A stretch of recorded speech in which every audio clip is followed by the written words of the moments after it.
Ladies and gentlemen, the story you are about to hear is true. Dragnet is brought to you by Chesterfield, made by Liggett & Myers, first major tobacco company to give you a complete line of quality cigarettes.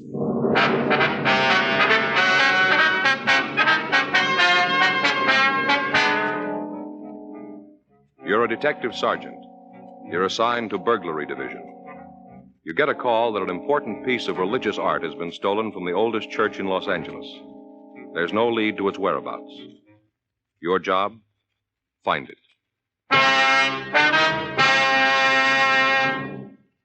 To sell a product, you have to make it good and keep it good. What do the latest reports show about Chesterfield? Well, our research laboratory has compared it with the leading cigarettes in the country. Chesterfield is highest in quality, low in nicotine. Another good reason why thousands of people are changing to Chesterfield every day. Smoke America's most popular two-way cigarette. Regular or king size, you'll find Chesterfield really mild, really satisfying. Best for you.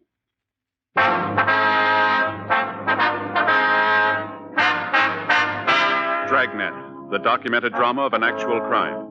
For the next 30 minutes, in cooperation with the Los Angeles Police Department, you will travel step by step on the side of the law through an actual case from official police files.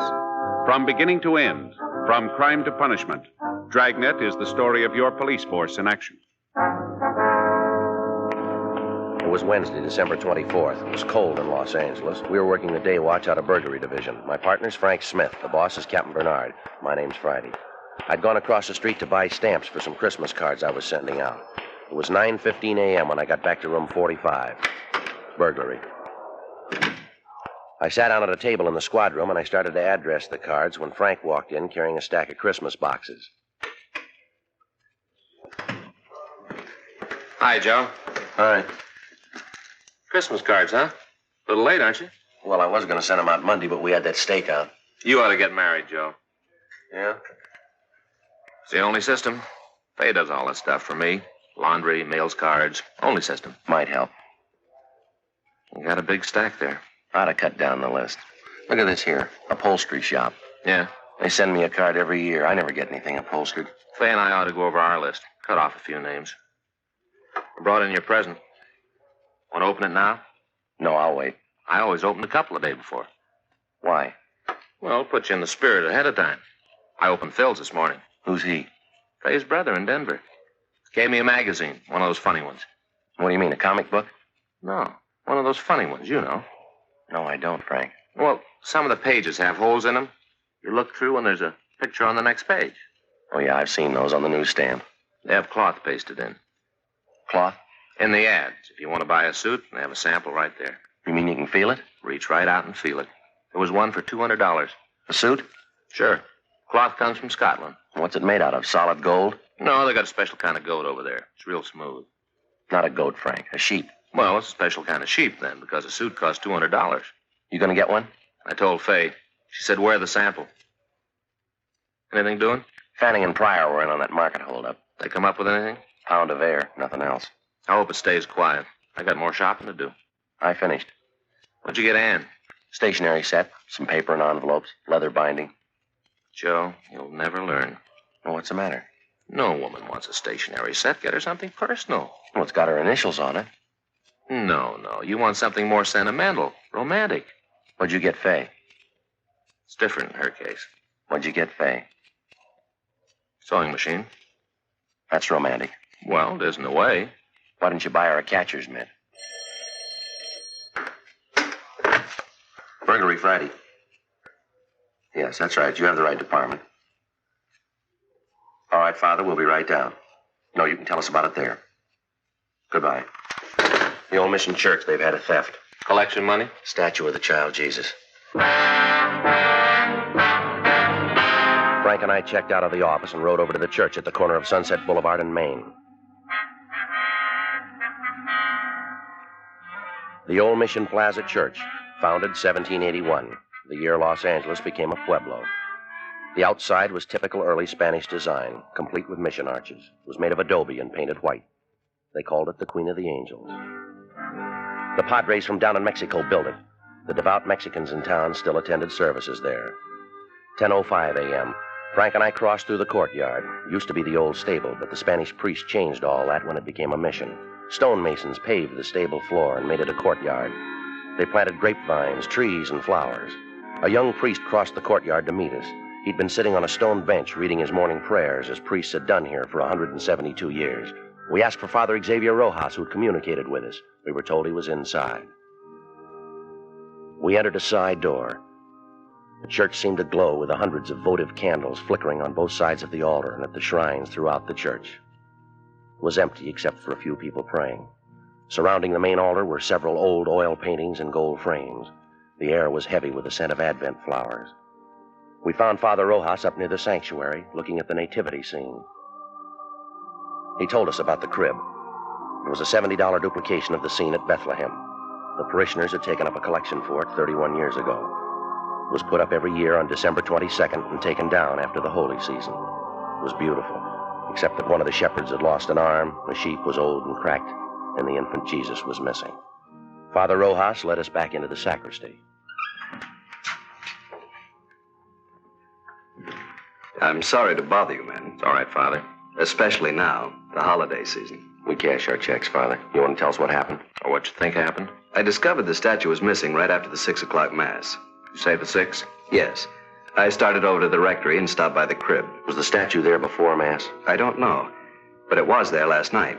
How late is the church open? All night. You leave it wide open so any thief can walk in? Particularly thieves, Sergeant. You say it was there last night, Father. How late? 10 or 11 o'clock, we had confessions. No one saw it after that? One of the altar boys, he says it may have been there. He thinks it was. Did he see it? He's not sure. What's his name? Pardon me.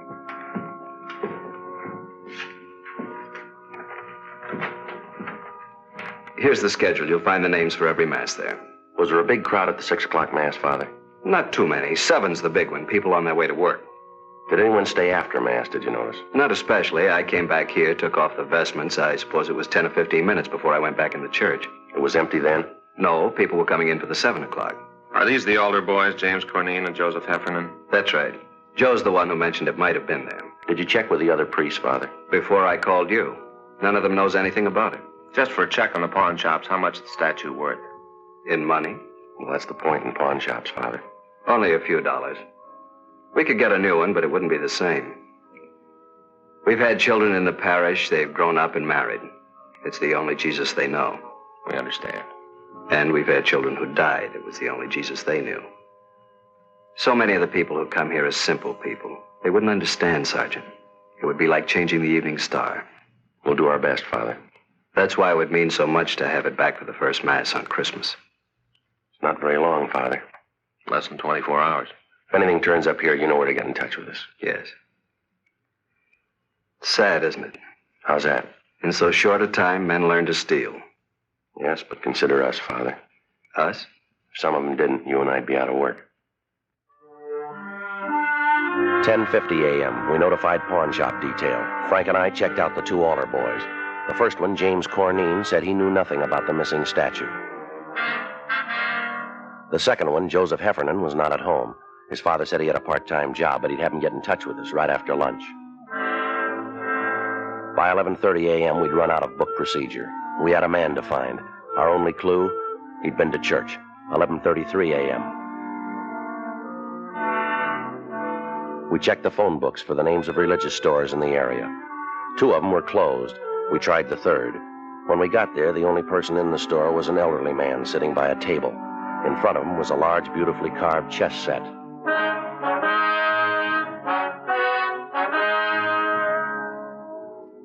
We're police officers.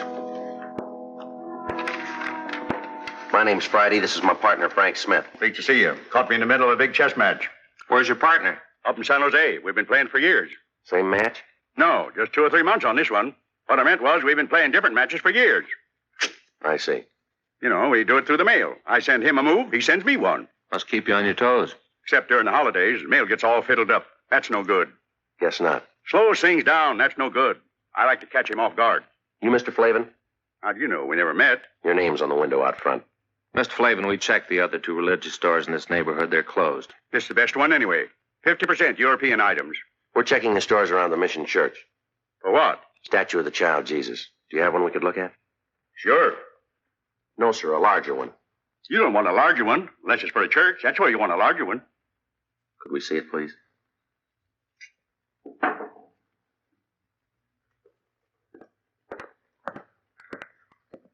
It's not my due to butt in. But unless you live in a big place, this will make your living room all the kilter. Yes, sir. Do most of the people who go to the mission church trade here? Good many of them, especially the kids. Why kids? More religious. Check on yourself. See if kids aren't more religious than you. Might be so. That's what's wrong with the world. Oh, I don't mean you're wrong with it. Everybody. Yes, sir. Wonder if we could stick to the point, Mr. Flavin. Sure. A lot of people from the mission church come in here. Do people ever come in and sell back a religious article? Like a prayer book or rosaries? Yes, sir. Second-hand, you mean? Yes, sir. Not since I ever been around. It's silly. Why? People don't have religious articles so they can get rid of them. They have them so they can have them. But if a man had a statue and wanted to sell it, he'd come to a place like this. Sure, but he wouldn't want to sell it. He would if it was stolen. No, sir. If a man was to steal a statue, he'd be crazy or something like that. The only place he'd want to go is where crazy people are. You may be right, Mr. Flavin. I don't know what you fellas are looking for, but if it's somebody who stole a statue, he's crazy and you won't find him. You won't find him as long as you live, or in 1,000,000 years. That should cover it. We checked religious stores out as far as Van Ness. We asked the same questions. The owners gave us the same answers, but none of them were as encouraging as Mr. Flavin. Frank and I had lunch and reported back to the office. It was 1:30 p.m. when we started into the squad room. The captain was just coming out. I just checked for you in the lunchroom. And we've been down on that theft at the mission. Making some action on the Patterson case. They locate him? I think he's on the bus from Sacramento. Well, that means the Bakersfield police. We'll wait and see.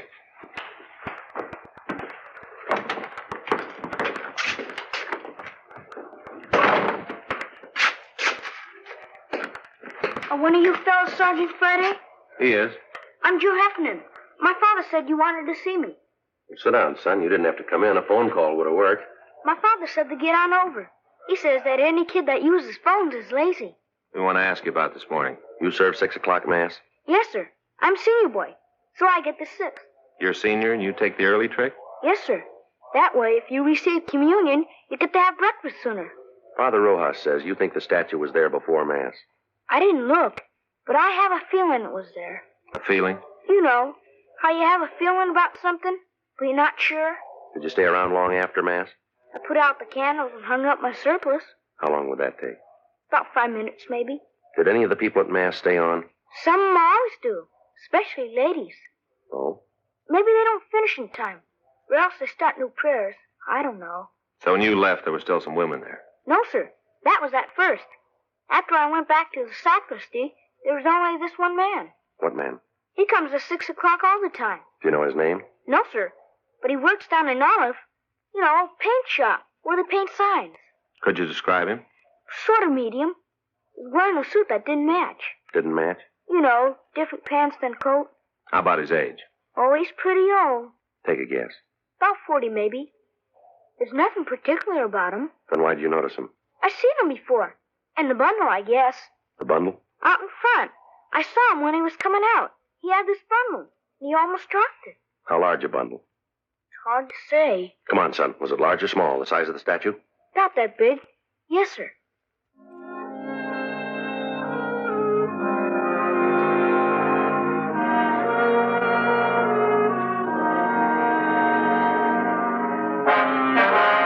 We located the sign shop. The suspect didn't work there anymore, but we discovered his name was Claude Stroop. We found out where he lived. 2:25 p.m. We arrived there. It was a hotel for men, mostly old men, mostly down and outers. It was called the Golden Dream. Police officers. We're looking for Claude Stroop. Hope Claude didn't get in any trouble. So do we. Is he in? No. He's got room 307. You can check if you like. We'll take your word. Were you on this morning? You have the early shift. Well, we don't have shifts. My uncle owns the place. I'm the shift. Did Stroop spend last night here? Came in about 11. When did he leave this morning? Around 6, maybe before. Did he come back after? 8 o'clock or so. Then left. Supposed to be back at 10. And pulls this trick. What trick? Our program. He knows the other fellas need him. Program? You're here at the hotel. Every Christmas we have a program. Put up a tree and sing. They're mostly old fellas. Singing like that makes them remember back when they were kids. Then Jimmy Finn comes on. Jimmy Finn? He shares number 409. His family once had a lot of money, so he tells the fellas about it. Stories about Christmas. How they had this big log, and his grandfather used to start it up, and after dinner, everybody turned over his plate, and there underneath was a $20 gold piece. Brand new one. When Stroop came in this morning, did he have a bundle? I didn't see him come in. You said you saw him. I saw him go out after, but not come in. When was that? 8. If you want to look for a bundle, I could give you his key. We don't have a warrant. It's all right. I know about police. It's all right with me. It's not with us. I didn't mean that. I just meant it was all right with me. Good King Wenceslas looked out on the feast of Stephen. When They were 3 old men. You couldn't tell how much better they would have been with Stroop singing the 4th part, but somehow you didn't care. This was Christmas at the Golden Dream, and it sounded fine. Though the frost was cruel, when the poor man came in sight, gathering winter fuel. This is the last rehearsal. They got most of the songs down pat. Sounds pretty good. Yeah, that's why it's a shame Claude isn't here. He's tenor, and they need him to make it sound just right. Does Stroop have a job? No, sir. He used to have jobs. Not much lately, though. Did he say where he was going? No, he should have. The fellas need him. When he comes in, will you call us? Sure, and not say anything to him.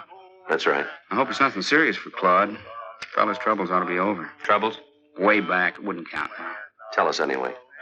Well, I don't know much about it. As much as you know. Now, come on. It was something back where he used to live. He robbed somebody or something. What else? That's all. It was a long time ago, way far back. But he forgot it all, the robbing and everything. No, not quite. He remembered it this morning. God rest ye merry gentlemen, let nothing you dismay. For Jesus Christ our Savior was born upon this day to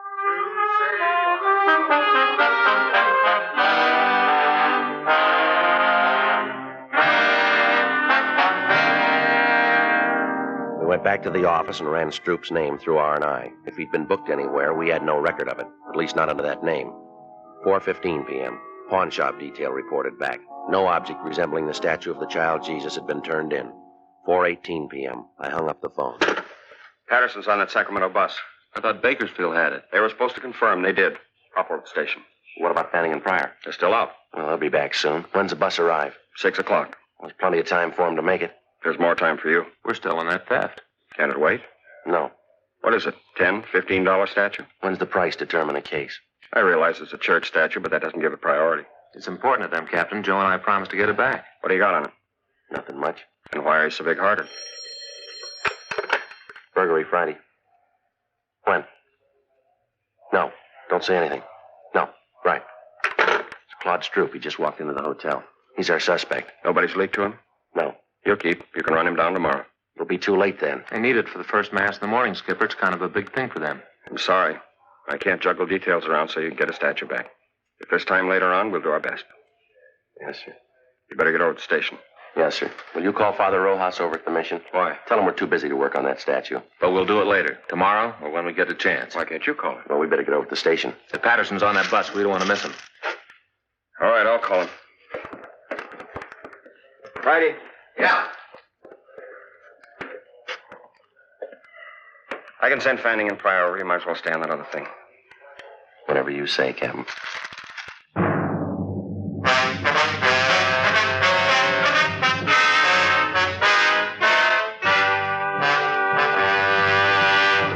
You are listening to Dragnet, the authentic story of your police force in action. There are good reasons why thousands of people are changing to Chesterfield every day. Why Chesterfield is the largest selling two-way cigarette in America. Why Chesterfield is best for me and best for you. People these days want facts. When you want people to use your product, you have to tell them what effect it has on people who do use it regularly. That's why a doctor has examined for almost 2 years a large group of Chesterfield smokers. 45% of them have, on the average, been smoking Chesterfields for well over 10 years. What is the effect on these people from smoking Chesterfield? No adverse effects. To the nose, throat, and sinuses, says the doctor. Consider Chesterfield's record with these smokers, with millions of other smokers throughout America. Another good reason for you to change to Chesterfield. Regular or king size, Chesterfield is best for me best for you.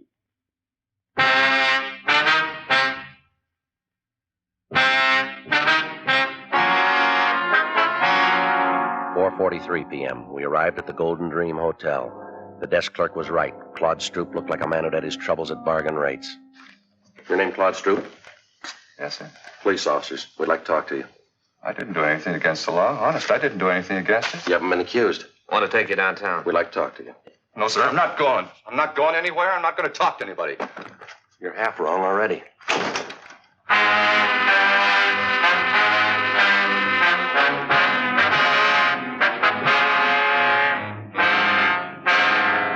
"5:15 p.m. We returned Stroop for interrogation. He kept his word. He refused to talk. 6:05 p.m. Frank called Fay, told her he'd be a little late. Stroop didn't move for a whole hour. He sat and stared, but he didn't talk. 6:40 p.m. We got a final report from pawn shop detail. The shops were closed. There was no statue. Stroop still hadn't talked. Don't you ever want to go home, Stroop? If I was to talk, he wouldn't let me go. Depends on what you'd say. I'd say it wrong, and I wouldn't get home. You won't this way either. I'd like to go. You can bet on that. This is the 7th year we had the program, and I never missed a one. Not a single one. Why don't you tell us what happened, Stroop? How would I know you'd let me go? You wouldn't. I might as well anyway. All right, what happened from Mass on? Well, there was Mass. I came out and started down toward the hotel. Back up. I left my stuff at the hotel, and then I picked up George's car. I didn't steal it. He said I could have it any time I wanted. Only this time I didn't ask him. I took it and started out. Yeah.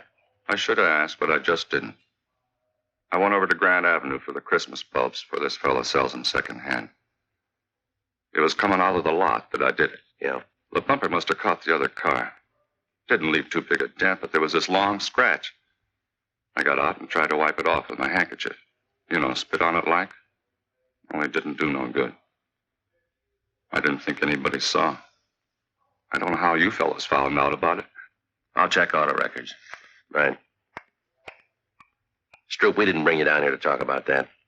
You didn't? No. There's a statue missing from the church. The statue of the child Jesus. You mean I took it? You took a bundle out of church? Yes, sir. That was my other pants for the program tonight. I had a place sewed up and there was a button off. You can check. But I wouldn't take a statue. I don't think you would either. He's clear at auto records. Go on home. For the program? You mean it's all right? Good night, Stroop. Good night.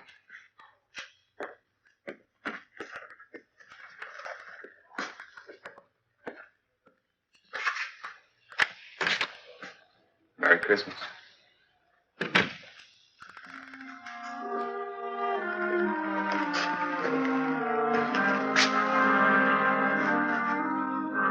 Where to? Well, I don't know. We could stay and work on it tonight. Wouldn't do any good. We won't find it. I don't think so. No use kidding the priest. Build his hopes up.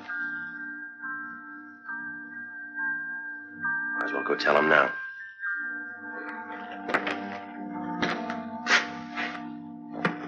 Merry Christmas.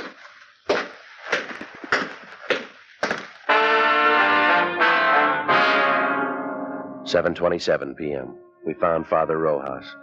Frank told him how it was, that we couldn't get the statue back by morning, but that we'd keep trying during the week. He said he understood. We told him we had to get on. As Frank and I started to leave, the doors at the main entrance to the church opened.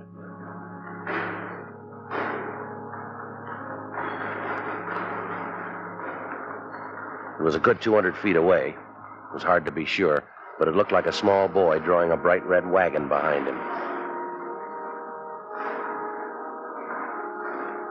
When he got closer, you could see he was no bigger than a pint of milk. He was a luminous-eyed little Mexican boy with a face as young as yesterday. The priest seemed to know him. Paquito? In the back of the wagon was the missing statue of the child Jesus. He picked it up gently and walked up to the priest. Father Rojas? He just stood there, looking up at Father Rojas. It's Paco Mendoza, the boy from the parish. Ask him where he found it. ¿Dónde lo encontraste? No lo encontré, lo cogí esta mañana. He didn't find it, he took it. Why? ¿Por qué? Todos los años Paquito rezó por un camioncito rojo. Este año Paquito rezó al niño Jesús. Yo prometí al niño Jesús el primer viaje en mi camioncito. He says all through the years he's prayed for a red wagon. This year he prayed to the child Jesus. He promised that if he got the wagon, the child Jesus would have the first ride in it. ¿Vendrá el diablo para llevar a Paquito?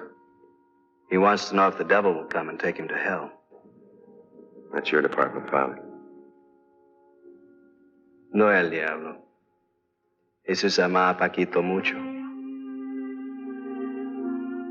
We crossed over to the sanctuary. With the help of Father Rojas, the young boy replaced the infant Jesus in its rightful place, the crib in the nativity scene. Frank and I could have been wrong, but the small plaster statue seemed to approve. Mary, Joseph, the wise men, Gaspar, Melchior, Balthazar, the old shepherd, the young shepherd, the peasant, they all seemed to approve.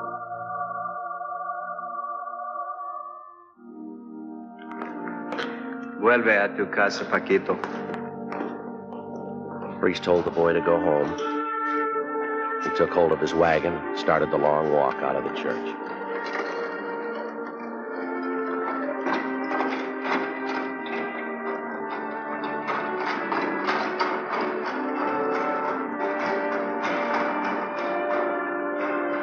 There wasn't much we could say.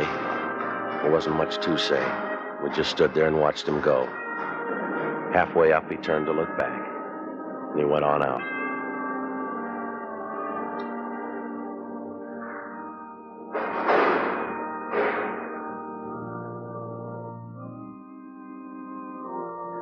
I don't understand how we got that wagon today. Don't kids wait for Santa Claus anymore? It isn't from Santa Claus. The firemen fix old toys and give them to new children. Paquito's family, they're poor.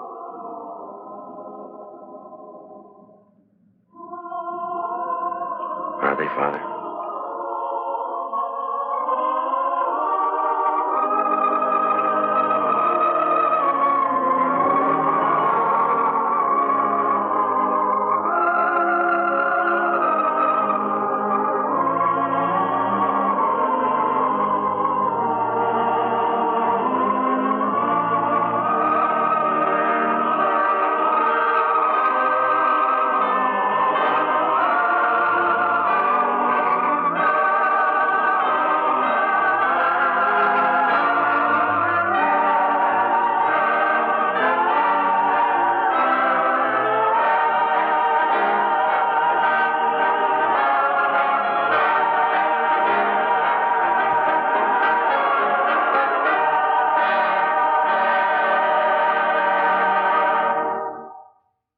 The story you have just heard is true. The names and locations were changed. Ladies and gentlemen, here is our star, Jack Webb. Thank you, George Fenneman. Friends, remember your cigarette dealer will be open right up to Christmas Eve, and he can take care of your last-minute shopping problems with Chesterfield's. Chesterfield's and the special Christmas carton featuring the covered bridge. And now, on behalf of the makers of Chesterfield, Liggett & Myers Tobacco Company, there are over 6,000 wholesale distributors and 1,300,000 retail dealers, and of course all of us on Dragnet. We'd like to wish you a very Merry Christmas.